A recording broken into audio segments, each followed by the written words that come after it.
Yeah, no doubt about that. And, Sam, you mentioned it perfectly before that when it comes to Johnny Depp being the one suing his ex wife, this is technically his trial, for lack of better term.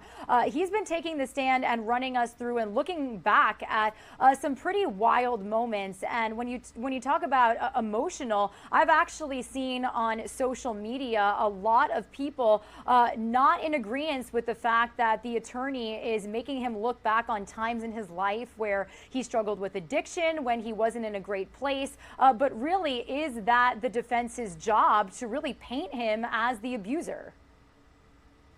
Well, see, I think that the reason behind some of the alcohol and drug abuse testimony is not, and it shouldn't be, just to paint him as a bad guy. It has to relate to the issue, which is domestic violence. And I think that where they're probably going with this is, look, at the end of the day, when you talk to the jury and you say, you watched Mr. Depp on the witness stand, maybe parts of it seemed credible about the way that he abused drugs.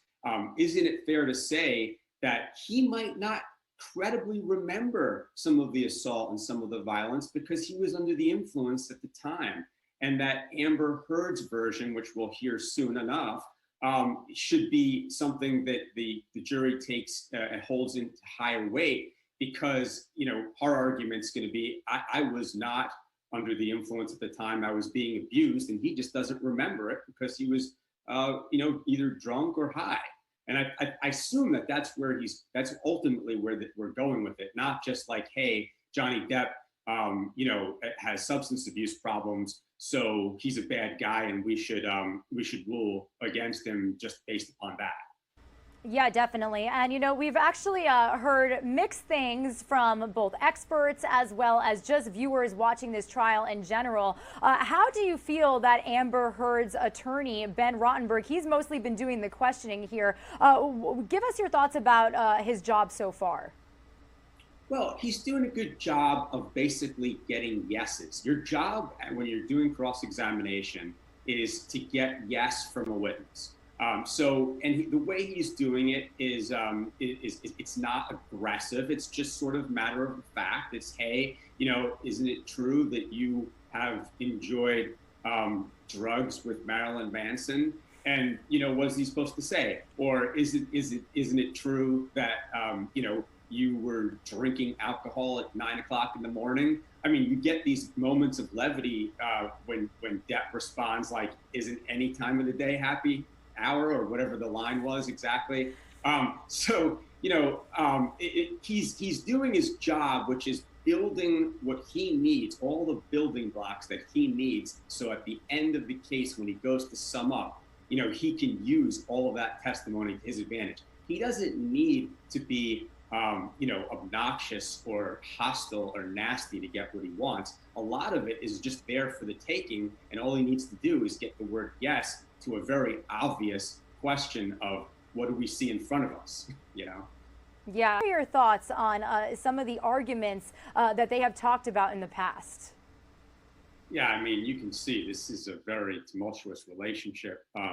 And I'm sure that when Amber Heard testifies, she's going to talk about her version of these same events that you're hearing about from Johnny Depp.